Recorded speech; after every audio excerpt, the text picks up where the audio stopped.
You know, Chums, I think it's fair to say that we've seen more and more that really just how thin-skinned the ex-royals, the Duke and Duchess of Sussex are.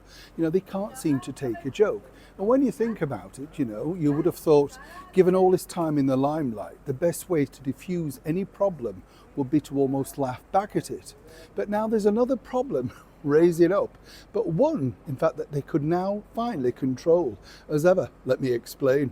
Morning, chums. Nice to see you today. Isn't this beautiful, this area? You're very rich. Yes. Let me just tell you, look at that building. You kind of wonder, don't you, when you go around historical places in, you know, around town and all that sort of stuff, who originally lived in these houses? What were they worth to be able to live in something like this?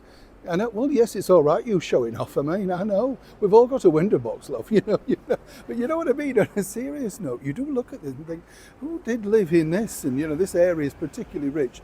This is St James's area in London, not too far away from Buckingham Palace, doing a bit of filming down here.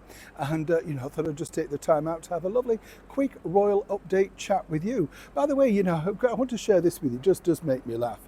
Over here we keep getting these weather warnings, you know, alert and yellow alert and all this sort of stuff about the heat. But it made me smile really, because you know when you go away to another country, say whether it be Spain, Portugal, somewhere beautiful like that with hot weather, there's no alert then. You know, you're just accustomed to it, aren't you? You drink more water, you relax, suddenly you're in England and we're being alerted that it's warm. I think we figured that out. Yeah, I know. You know what I'm saying? He's kind of like, well, I'm sure when tourists must come in, they must think, what's this about? We know it's warm, you know?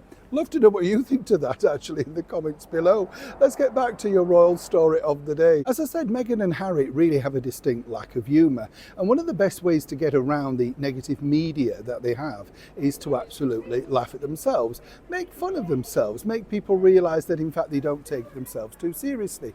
Everything that you see them do together where they're laughing, you know it's fake and of course already pre-rehearsed. I remember when they were sat on those white sofas with her in that Klingon thing from Star Trek, and she said, oh, thank you for inviting me on your date night, and people laughed. I thought, you know, is this the best you can come up with all of those people behind you? And then of course the one that really pricked their conscience, which was brilliant really in many respects, the worldwide privacy tour via South Park.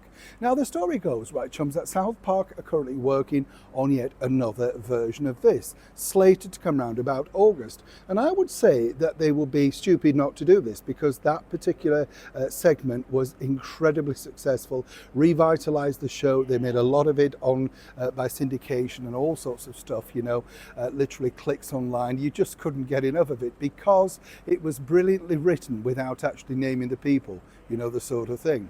Now apparently they're going to take aim at this particular segment. Oh yes, the hospital twerking segment, which apparently was just joyous and a moment of fun when she sat down earlier this week with the podcaster Emma Grady. And you just kind of think, it doesn't know what you do now, it's out there. This was all put together by their new marketing team, this disruptive team that apparently just want to grab headlines, get people talking, all of that sort of stuff. Now, according to a source, and this is a brilliant, excellent 100% source. You see, they're pushing Harry and Meghan in a direction that perhaps they may regret in the future, as ever, my opinion, and allegedly. But when you get somebody new and things aren't going well, you do look at things and think, okay, yeah, maybe, you know, maybe because you're now not, you know, having the success that you had.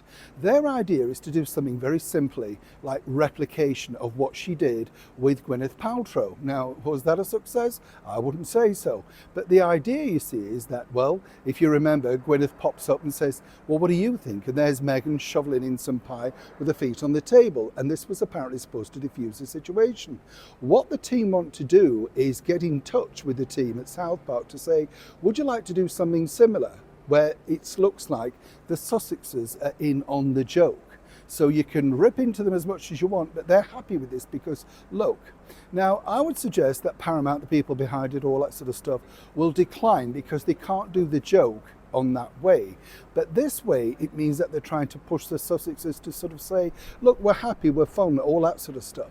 The other way would be to get them to voice it independently and say, well, look, we'll surprise you with our own real voices. This is the sort of stuff that they're now reduced to, as ever, allegedly behind the scenes. Now, I don't know about you, but after the twerking video, is there really any coming back? And wouldn't it be best really to just let Paramount and, of course, South Park do their very worst, or best in that case? Because whatever they do, nobody's ever going to look them in the same light again after that particular, as she described it, joyous baby mama dance. Remember, you heard all of this here exclusively first. Neil Sean, St James's, London.